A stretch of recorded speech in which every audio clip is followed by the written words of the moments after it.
네, 안녕하세요. 오토플레이입니다. 저는 지금 현대 아반떼 하이브리드 22년형을 타고 있습니다. 연식 변경을 통해서 한 차례 좀 변화를 준 현대 아반떼의 하이브리드 모델을 타고 있는데요. 사실상 가솔린 연료를 쓰는 차 중에 연비가 가장 좋은 모델이기도 하죠. 이 고유가 시대에 유류비에 대한 부담이 좀 있는 분이라고 한다면 이 차를 눈여겨보지 않을 수 없을 거예요. 그래서 많은 분들이 좀 더 요즘 더 주목하게 되는 그런 차이기도 한데요. 시승차를 받아서 나오고 첫 번째 날이에요. 그래서 여러 가지 좀 주행 상황에서 시내에서 주로 운전을 해봤는데, 일단은 기본적으로 이 디자인 자체는 거의 바뀌지 않았어요.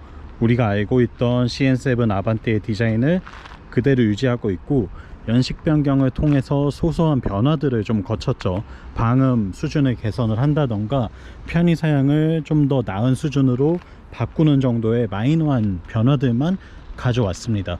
기본적으로 아반떼 자체가 갖고 있는 디자인이 꽤나 좋았기 때문에 지금 보시는 것처럼 이렇게 유려하게 A필러에서부터 B필러, C필러로 넘어가는 라인들이 마치 쿠페를 연상시키는 그런 느낌을 갖고 있죠. 그리고 이렇게 삼각형 형태의 라인을 많이 쓰고 있는데, 자동차에서 보기 힘든 느낌의 좀 과감한 캐릭터 라인들을 그려놓은 걸 볼 수가 있어요.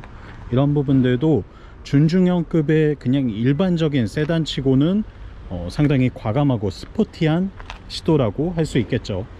이 리어 스포일러를 연상케 하는 트렁크 리드 부분도 디자인이 일반적인 차에서는 잘 쓰지 않는 라인이에요. 굉장히 아반떼에 이렇게까지 디자인 공을 들여도 되나 싶을 정도로 비용을 많이 투자한 그런 모습들이 보이고 있습니다.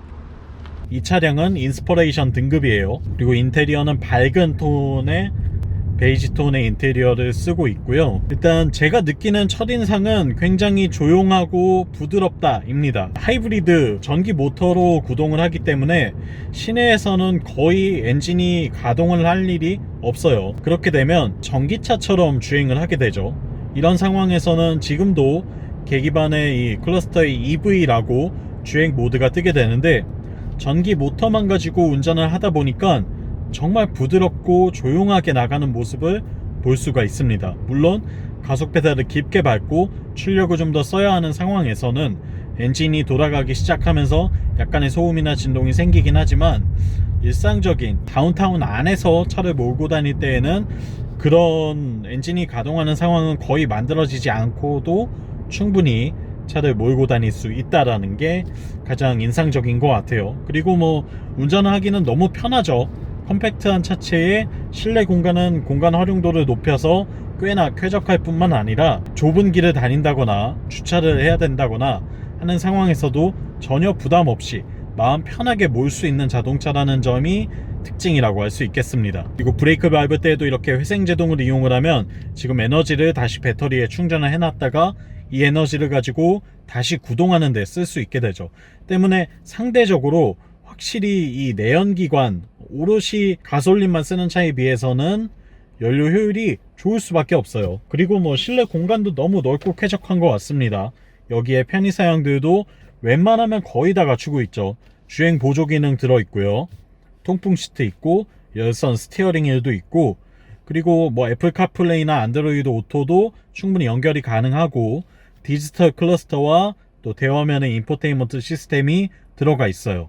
여기에 보스 사운드 시스템도 들어있기 때문에 기본적으로 어느 정도의 음질은 기대해 볼 수 있다는 거, 이런 것들이 장점이 될 것 같고요. 가장 궁금하실 연비 말씀드리면, 제가 이 차를 탄 지 67km가 지났거든요. 3시간 27분을 운전을 했는데 연비가 리터당 25.4km가 나오고 있습니다. 기름 1리터로 25.4km를 갈 수 있다는 거죠. 사실상 내연기관 차 중에서는 정말 최상위 수준의 연비를 보여주는 것 같아요. 이보다 연비 좋은 차를 찾는 건 거의 불가능에 가깝죠. 뭐 플러그인 하이브리드라면 이야기가 좀 달라지겠지만, 그건 어떻게 보면 전기차의 영역으로 완전히 넘어가는 거기 때문에 외부에서 충전을 할 수 있으니까요. 그걸 제외하고 외부에 충전 없이 기름만 넣고 탈 수 있는 차 가운데서는 연비가 가장 좋지 않을까라는 생각이 들어요. 심지어 오늘 에어컨도 뭐 충분히 빵빵하게 더울 때는 틀고 다녔고요. 도로의 이 주행 상황도 그다지 좋지 않았어요. 정체 구간이 많았고 또 뭐 고속으로 잠깐씩 달릴 때도 있었는데도 불구하고 연비를 신경 쓰지 않고 타는데도 이렇게나 좋은 수준의 연비를 보여주고 있습니다. 일단은 그냥 저도 시승을 시작한 첫날이기 때문에 간단히 느껴지는 점들 위주로 좀 말씀을 드렸고요. 영상 보시고 궁금한 점이 있거나 또는 뭐 추가로 확인하고 싶은 부분이 있으시다면 댓글 남겨주시면 제가 아는 선에서 최대한 답변 드리고 또 다음 편 영상에서 다시 한번 다뤄드리도록 하겠습니다. 운전하는 것 자체는 너무 편하고 좋아요. 일단 부담이 없고 아반떼잖아요. 그렇기 때문에 우리 모두에게 너무나 익숙한 자동차이기 때문에 몰고 다니는 데에는 아주 편안한 그런 느낌을 전해줍니다. 거기다가 운동 성능도 사실 그렇게 나쁘지 않거든요. 뭐 일상적인 주행 내에서는 충분한 수준의 출력을 원한다면 가속 페달을 좀 깊게 밟아주면 힘이 꽤 잘 나오기 때문에 이런 부분에서도 전혀 아쉬움은 없는 것 같아요. 다만 뭐 차급이 준중형 차이다 보니까 그런 부분에서는 어쩔 수 없이 오는 차급의 한계는 있죠. 중형 세단 혹은 뭐 대형 세단에 비해서는 승차감이나 이 방음 측면이나 이런 부분에서는 약간의 아쉬움이 있기는 한데요. 이 모든 걸 연비가 사실 상쇄시켜주고 있기 때문에 전혀 아쉬움이나 뭐 단점으로 지적할 만한 그런 포인트는 아닌 것 같습니다. 그 점에서는 참 마음에 드는 것 같아요. 그리고 실내 공간을 상당히 잘 뽑아놨어요. 아무리 봐도 이 CN7 아반떼는 정말 잘 나온 차인 것 같습니다.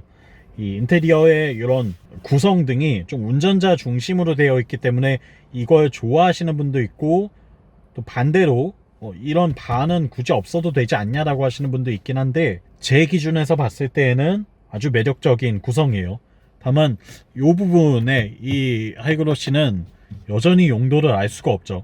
아반떼 N9에서는 여기 이제 버튼이 드라이브 모드를 변경하는 버튼이 들어가는데 그 차를 제외하고는 다른 차에서는 특별히 용도가 있진 않아요. 그래서 그냥 어느 정도의 균형미를 주기 위한 이쪽 인포테인먼트와 함께 밸런스를 맞추기 위한 장식용 베젤 정도가 아닐까 싶고요. 그리고 연식 변경을 하면서 이 내장재를 좀 더 정숙성을 높이는 데에 노력을 기울였다고 해요.